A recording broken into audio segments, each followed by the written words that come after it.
But the fact is that we're still where we were roughly 9 years ago, and then you look at where house prices are. Even those underperforming markets have certainly advanced. But I think that, in terms of the nature of the global economy going forward, we need to be wary. I think that there's a lot of commentators now saying that the global economy has peaked, and yet it really hasn't produced the prosperity that it was supposed to or should have during an upswing in the cycle, which apparently the last 3 or 4 years has been. And we're now starting to see the usual suspects being blamed, and that's trade. And tariffs are now being, from the US at least, put on, a number of goods, and that will, have counter action from other countries, and on we go. But protectionism is not a surprise, given that we just don't have the sort of prosperity environment that that we're used to in an upswing in an economic cycle. But at the end of the day, I guess it brings us back to bricks and mortar and safe as houses. Really, I think low interest rates and low incomes growth means more and more people will start to look at being property owners and property investors, and I think that's becomes even more of a truism than what it's been in the past. And I'm not a spruiker for the property market, I'm just a research economist. So everything I say hopefully is validated with facts and analysis. And as I said, I think that more and more the asset class of property is looking like a safe haven in what is a very uncertain outlook in the global economy. Don't be worried. Just as well we're all here at a property event, yes? Very what good. a coincidence. Russell, last question for yourself. I guess as a property lawyer who deals with both purchases in a buy and hold sense and also from a property development sense, what are some of the different mechanisms that people can use to control property rather than just a straight out purchase outright? Sure. Yeah, well, as you said, we start with the REIQ contract, which everybody knows, and then there is a few variations of that, but you get the more complex contracts, which are the off-the-plan contracts. They can sometimes be a couple of hundred pages. They've got very extensive disclosure documentation. It's very important to read those carefully and see what you're buying. So if you're looking at buying investment stock, it probably will be off the plan if it's new. The developers also, since the last round of amendments, they can actually take 20% deposits as well. And they can take a lot longer to buy those, build those units, up to 5 years. So if you're looking at contracts, that's one way of purchasing property. The other thing that is used by people to control property, of course, is options. And the reason they use options is as a cash flow mechanism, whereby you can delay the imposition of transfer duty until a later date for up to the length of the call option or the put option. It can be 12 months or so.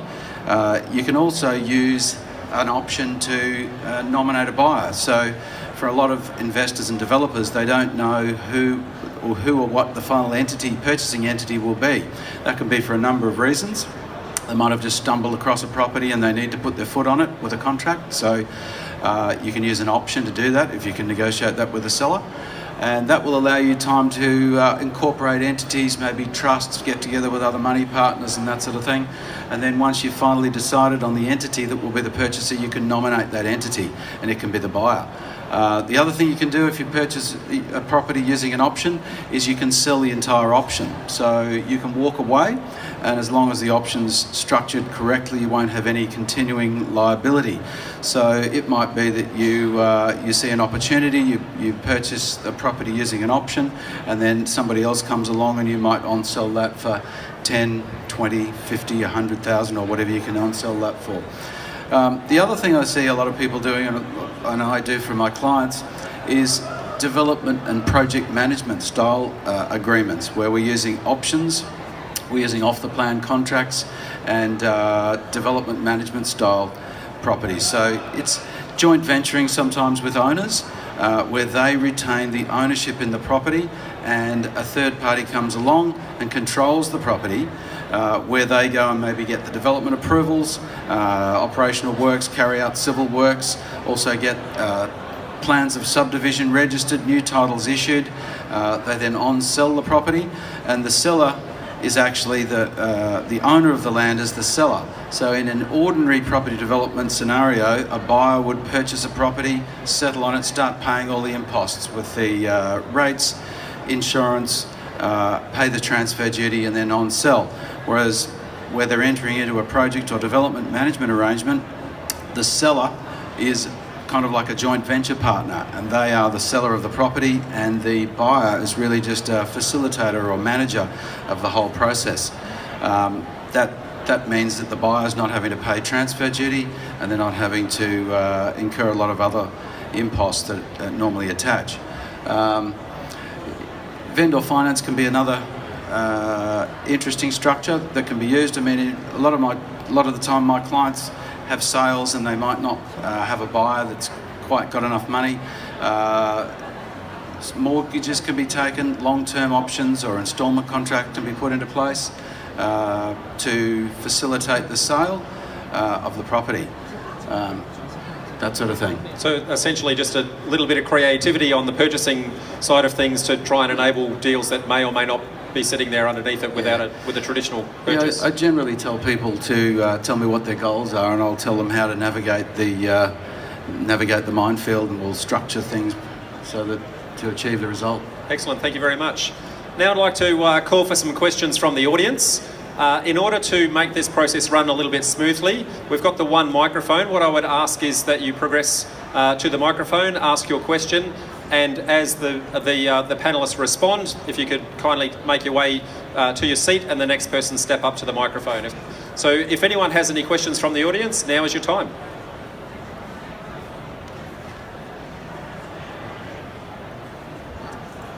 If you could just introduce your name and who the question is for, that'd be fantastic. My name's Dan Everett. Question is for Graham.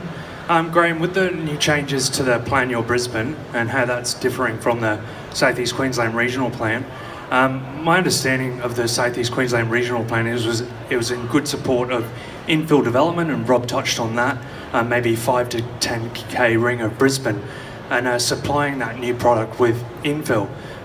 With this new Brisbane plan, that seems to be quite deviating away from that. We've talked on that. So I guess comments to developers out there that are really targeting that infill market, what are we now targeting? Look, there's a real problem and a disconnect in terms of the regional plan in this regard. It's all very easy for a government to sign off on what they want to do, but the reality is that every time those developments start to happen in those character areas, the very first people that'll start objecting will be state ministers and state members of parliament. And they'll leave local councils to hang out to dry. The very people that have signed off on the document. And I made this very clear, which was one of the reasons I wouldn't sign my name, although my photo appeared or name appeared. I think my print name appears, but you won't find my signature in the regional plan, because we were pointing this out at the time that if you're going to have a regional plan, you've all got to stand by it. Now, the local authorities who have the job at the end of the day of planning for growth, we have decided essentially that we're going to do that in conjunction with people.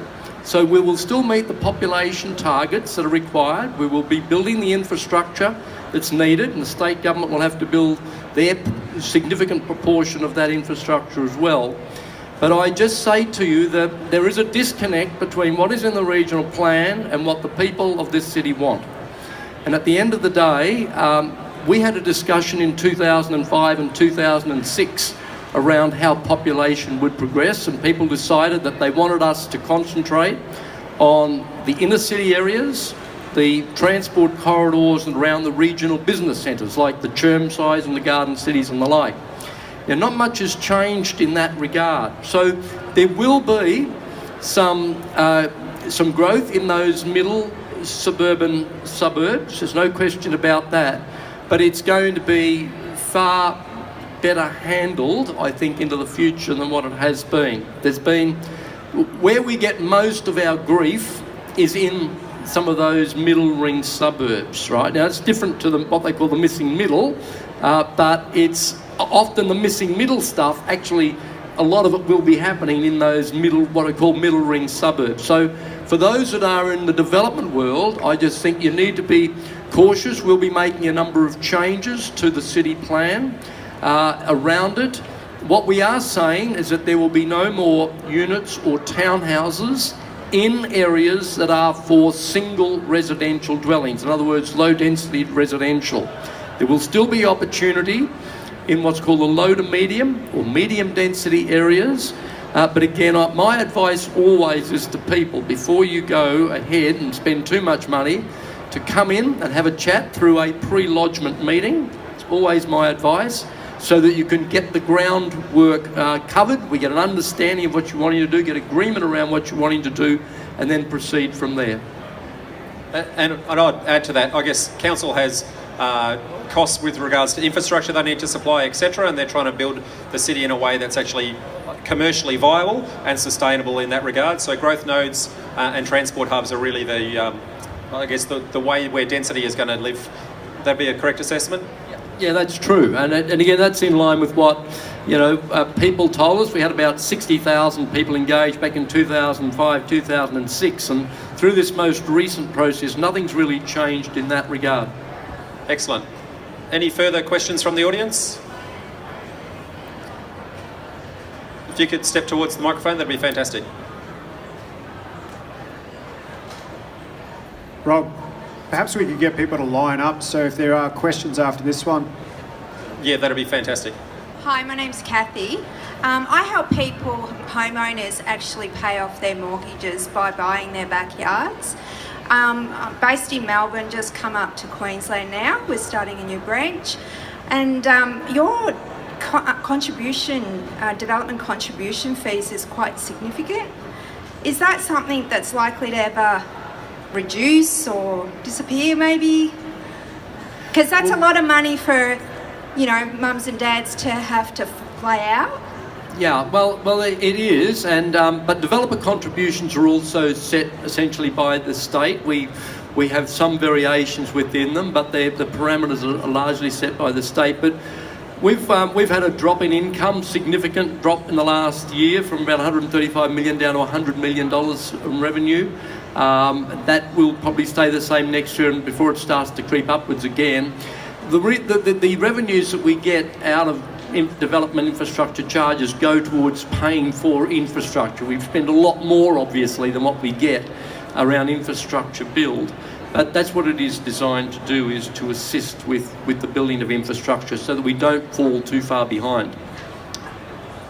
Yes, but the homeowners are still paying for a lot of that infrastructure on top of that fee as well. They are, but they're also gaining a benefit. So if they are, obviously making a profit from what they are doing, it is a contribution back to the city towards the, the extra services that might be, and it could be. The more population grows, the more you need by way of everything from swimming pools to a whole range of facilities, libraries, all the sorts of things that a local authority provides. So it does help to cover some of those costs. Okay. Can I just sort of add something? Whereabouts in Melbourne did you come from? I'm based in Park Orchards, but Yeah. I do mainly eastern inner city Melbourne areas. Yeah. How do you reckon the Melbourne infrastructure is meeting its demands at the moment? You're 28,000 for a two-lot subdivision. Look, my point that's is that huge. I think Brisbane. We don't have that there. Yeah, well, I think that Brisbane wants to avoid Melbourne, what it's going through, because it's a nightmare now in terms of its, planned infrastructure meeting its growth, which is extraordinary at the moment. It's really having struggles, and I think the biggest challenge for governments is to be able to get ahead of the curve. And unfortunately, there's always a cost involved in that. But you've got to make a city livable, and there's a balance between. And Melbourne's the most livable city. I don't agree with that. I think it's the most unlivable city. I don't know who does the press for them, Well, but they do a really good job. And why are you up here? Well, because the demand's here as well. That's right. Well, that's why, you see. Yeah. I think, Yeah, I'm Melbourne born and bred, so I'm allowed Yeah. to say those sort of things. But That's okay. but it is. Look, I think most Melburnians would admit themselves that they're having a terrible problem, particularly with their transport networks. And, they're trying to fix it now. But if you do get behind the game, it's very, very difficult. And I think, you must try to keep ahead of the game. And, of course, there are costs involved in that. But the end result is a much more livable environment. And these things have to take a long-term view. And, of course, they have to be paid for. So... and I'm not on Graham's ticket, so it's just my opinion. I'd like to thank you for the question. Thank you. No worries. We do Thank have a you. line up behind you, so Okay, thanks. thank you very much. Thank you. Thank you, Rob, and to each of the panelists. We've had very good, astute questions, so really appreciated that preparation. So this, my name's Kanalea from Global Impact Group, and this particular question is from Graham. Could you just lift the microphone up? Yeah, thank you, is that's that better? Perfect. So this particular question is for Graham. Given the CBIC's Brisbane Investment Corporation with $270 million in assets, and given that your commitment in regards to Brisbane as being the new world city in Australia, would love to hear your vision in regards to renewable energy and energy efficiency, in particular in the building property industry market in Brisbane, and perhaps a scope to increase that investment with CBIC.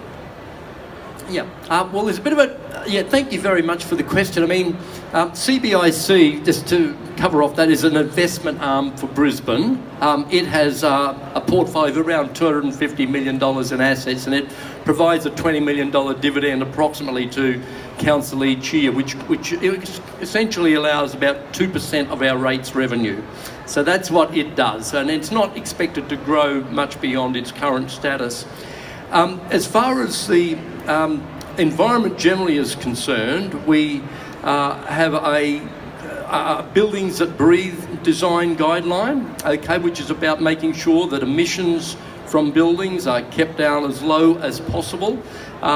We're about to set up a chief design office in council that will help guide development in many aspects, including some of the more environmentally friendly ways in which buildings can be undertaken. We're seeing more green buildings being built in our city. Part of the plan that I was mentioning earlier, this one encourages rooftop gardens, for example, as a part of it. It doesn't make it compulsory, but it certainly makes it easier in terms of provisions for it, as well as deep planting in facilities.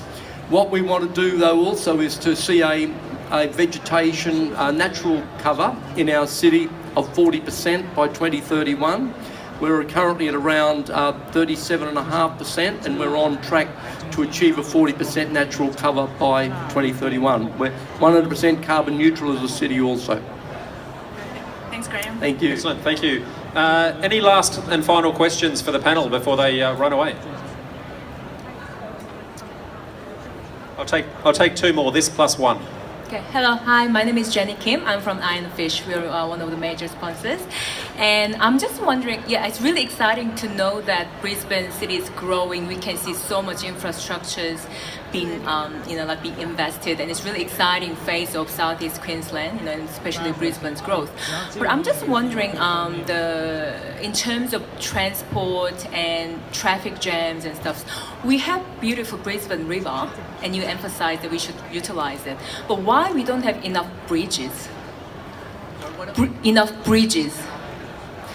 Well, Jenny, it's a good question. I mean, what we have done as a council is to build a number of tunnels in the city.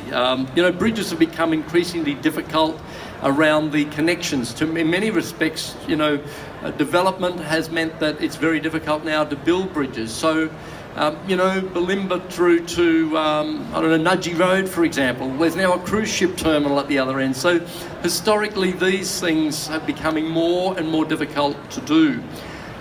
So what we have seen is, as I say, a number of tunnels that have been built in the city. Legacy Way, Clem 7. We did build the go-between bridge, of course. Before you saw all that growth in West End and that precinct around South Brisbane, we got ahead of the game. We built the go-between bridge. We put infrastructure, both sewerage and water supply infrastructure under the bridge to create greater capacity for that growth. So, look, you will see more that will come about, but they will tend to be more likely to be not traffic bridges, but it could be a combination of bus, cycling, pedestrian bridges, such as the Eleanor Chanel Bridge we built from Dutton Park to the University of Queensland. So I think that the horse is almost bolted in terms of the number of additional vehicular bridges that we can put in. But that said, where we have to focus our attention in the future is around public transport. And Andrew was mentioning earlier about this linkage of the area around Southeast Queensland. I mean, the Southeast Queensland Council of Mayors that I chair have a vision to have high-speed rail from the Sunshine Coast to Brisbane, Brisbane to the Gold Coast, and ultimately west to Toowoomba. We often hear the saying about 30-minute cities. In other words, to be able to get transportation and movement around a city within 30 minutes. But we're working on the 3/4-hour region. We think we can do that. And that's part of the reason why we're looking at a Olympic Games bid at the moment. We're in full feasibility around that, because that is about creating potential opportunities for a lot of infrastructure build that our city and our region otherwise would not achieve. I'll buy tickets to that. Thank you.